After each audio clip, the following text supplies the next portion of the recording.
జాగృతి అధ్యక్షురాలు కవిత పార్టీ ఏర్పాటుపై పనులను స్పీడప్ చేసిందా? ఇప్పటి వరకు కవిత ఏం మాట్లాడినా కారు పార్టీలో ఓ అలజడి మొదలయ్యేది.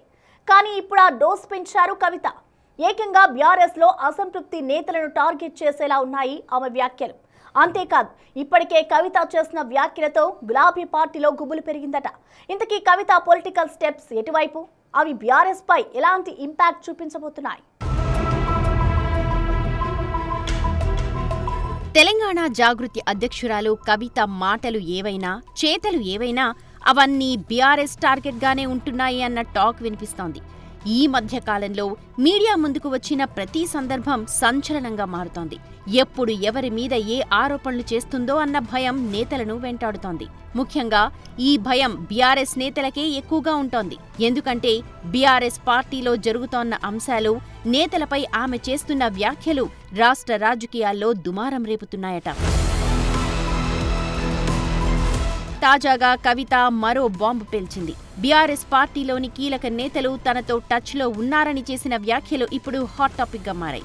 బీఆర్ఎస్ పార్టీలో చాలా మంది నేతలు, ఉద్యమకారులు అసంతృప్తితో ఉన్నారని, బీఆర్ఎస్ ను వీడి జనం బాట పట్టాక అసంతృప్తి నేతలు నాతో టచ్లోకి వచ్చారు అంటూ చేసిన కామెంట్స్ కారు పార్టీలో సంచలనంగా మారాయట. కవితతో టచ్లో ఉన్న ఆ నేతలు ఎవరు? ఎందుకు బీఆర్ఎస్ పార్టీని వీడాలనుకుంటున్నారు?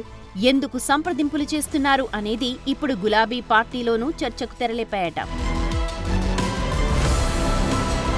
అంతేకాదు, ఎక్కడ ఛాన్స్ దొరికినా బీఆర్ఎస్ పార్టీకి చురకలు అంటించడమే ఆమె పనిగా పెట్టుకున్నారు. అవినీతి చేశారు, అశ్రద్ధ చేశారు అంటూ విమర్శలు, ఆరోపణలు చేస్తూ స్పీచ్లిస్తున్నారు కవిత. అది ప్రాజెక్ట్ అయినా, రైతాంగ విధానమైనా, ఇలా టాపిక్ ఏదైనా అందులో బీఆర్ఎస్ ను టార్గెట్ గా చేసుకోవడం ఇప్పుడు కామన్ గా మారింది కవితకు. చెనాకా కొరాట అయితే అదో గమ్మత్ కథ. 300 కోట్లతో స్టార్ట్ అయింది, 600 అయింది, 900 అయింది, 2000 కోట్లు అయింది. ఈ ఎస్టిమేషన్ ఎందుకు పెరిగిందో ఏమైందన్నది అది బీఆర్ఎస్ హయాంలోనే జరిగింది. నేను ఏం కాదని అంటలేను. ఎందుకు పెరిగిందో ఏందన్నది మరి బీఆర్ఎస్ ప్రజాప్రతినిధులు ప్రజలకు వివరణ ఇచ్చుకోవాలి. సరే, పోనీ 2000 కోట్లు అయింది.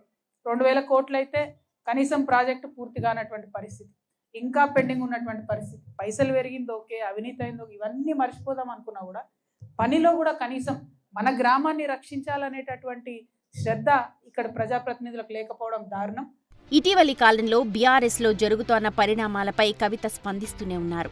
పార్టీలో జరుగుతోన్న పరిణామాలను కవిత బయటకు చెబుతున్న పరిస్థితులు ఉన్నాయి. బీఆర్ఎస్ నేతలు అసంతృప్తిగా ఉన్నారు అన్న కామెంట్స్ చేయడం వెనుక కవిత వ్యూహం ఏంటి అనేది చర్చనీయాంశంగా మారింది. బీఆర్ఎస్ సీనియర్ నేతలు టచ్ లో ఉన్నారని వ్యాఖ్యలు చేయటం ద్వారా బీఆర్ఎస్ పార్టీని డీమోడల్ చేసేందుకు మాట్లాడుతున్నారా, లేదా నిజంగానే నేతలు టచ్ లో ఉన్నారా అన్న దానిపై పొలిటికల్ సర్కిల్స్ లో జోరుగా చర్చ నడుస్తోందట.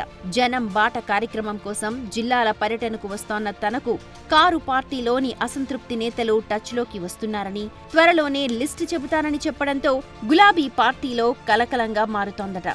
కవితకు టచ్ లోకి వెళ్లిన ఆ నేతలు ఎవరు అనేది ఆరా తీస్తున్నట్టు పార్టీలో గుసగుసలు వినిపిస్తున్నాయట. కవిత పార్టీని ఏర్పాటు చేయటంపై కూడా ఫోకస్ చేశారు. పార్టీ పెడితే తమకు అవకాశం ఇవ్వాలని ముందస్తుగానే బీఆర్ఎస్ తో పాటు ఇతర పార్టీల నేతలు సైతం కవితతో సంప్రదింపులు చేస్తున్నట్లు సమాచారం. కొంతమంది నేరుగా కలవడం, మరికొందరు ఫోన్లు చేసి ఆశీర్వాదం కావాలని అడుగుతున్నట్లు సమాచారం. బీఆర్ఎస్ పార్టీ నేతలు సంప్రదిస్తున్నారని, వారి లిస్టు చెప్పాలంటే చాంతాడంత ఉందని, అది సమయం వచ్చినప్పుడు చెబుతానని స్పష్టం చేస్తున్నారు కవిత. ఇంతకీ ఆ లిస్టులో కీలక నాయకులు ఎవరు అనేది ఇప్పుడు హాట్ టాపిక్ అయింది.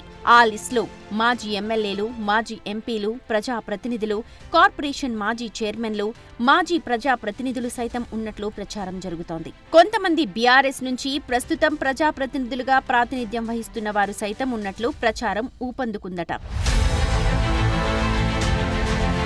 అంతేకాదు, కరెంట్ పాలిటిక్స్ లో తనకంటూ ఓ స్పేస్ ను క్రియేట్ చేసుకునే పనిలో ఉన్నారు కవిత. దీనికి తగ్గట్టుగానే ఆమె అడుగులు పడుతున్నట్టు కనిపిస్తోంది.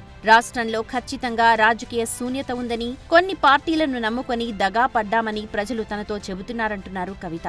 తమ ప్రాధాన్యం ప్రజల సమస్యలు తీర్చటమే అని, ప్రజల గొంతుకగా మారుతామంటున్నారు. అంతేకాదు, జాగృతిని పొలిటికల్ పార్టీగా ఎస్టాబ్లిష్ చేసే పనిలో కూడా ఉన్నారు కవిత.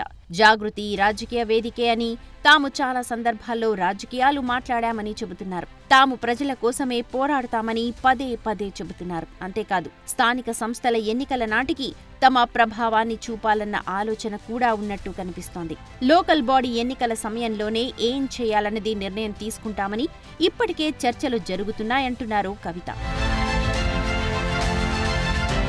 తాను ఒంటరి పోరాటం చేస్తున్నానన్న విషయాన్ని ప్రజల్లోకి తీసుకువెళ్లాలని కవిత బలంగా ప్రయత్నిస్తున్నట్టే కనిపిస్తోంది. తనను వారి బాణం, వీరి బాణం అని అంటున్నారని, కానీ తాను తెలంగాణ ప్రజల బాణాన్ని అంటూ స్టేట్మెంట్స్ ఇవ్వడం ఇందులో భాగంగానే కనిపిస్తోంది. అంతేకాదు తనకు అన్యాయం జరగడం వల్ల పార్టీ నుండి బయటకు రాలేదని, అవమానం జరిగింది కాబట్టే ఆత్మగౌరవం కోసం బయటకు వచ్చానని చెప్పడం చూస్తుంటే ఆత్మగౌరవం అనే కాన్సెప్ట్తోనే ఆమె ప్రజల్లో మద్దతు కూడగట్టుకునే ప్రయత్నం చేస్తున్నట్టు కనిపిస్తోంది. మొత్తానికి కవిత బీఆర్ఎస్ పార్టీకి రాజీనామా చేసిన తరువాత బిజీ అయ్యారు. తన భవిష్యత్ కార్యాచరణ చాలా స్ట్రాంగ్ గా ఉండాలని నిర్ణయించుకున్నట్లుగా ఆమె కామెంట్స్ ద్వారా తెలుస్తోంది. అందుకు అనుగుణంగా స్పష్టమైన రోడ్ మ్యాప్ సిద్ధం చేసుకుంటున్నారు. స్థానిక సంస్థల ఎన్నికల నాటికి తన రాజకీయ భవిష్యత్పై రోడ్ మ్యాప్ను కవిత ప్రకటిస్తారనేది జాగృతి నేతల నుంచి వస్తోన్న టాక్.